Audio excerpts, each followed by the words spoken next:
By improving our understanding of the nature of God, we learn to better tell the difference between God's will and our desires.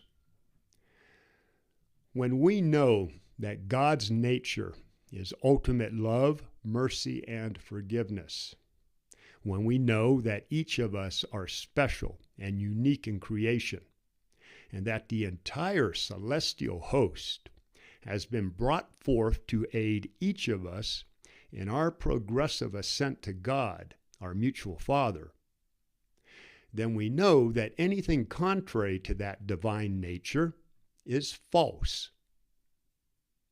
For example, if throughout a person's life their inner sense has been that a loving God would not tell us to kill or wage war or sacrifice our children and animals to please him, or that he would not send his divine Son to be tortured and murdered by the likes of us humans, then that person has been right all along. None of that human barbarism reflects God's true divine nature.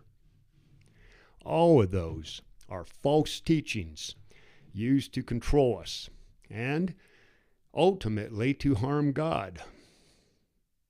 We can be assured that anything describing God as being less than our personal, all-loving, all-merciful, and all-forgiving Father, anything that counters our highest idea of ultimate truth, beauty, and goodness, anything that smells of hypocrisy or that violates our divinely inspired sense of righteousness is false. Period. The universe has a perfect symmetry to it that cannot be sullied. And we will immediately sense when something is repulsive to the God inside of us. So no, our true inner voice will never tell us to do any of the horrors that in the past have been attributed to God. All of the examples religious leaders use to convince people not to follow their inner voices, and instead, and of course, follow them, have come about by people thinking they were following their hearts when in fact they were being subjugated by their minds.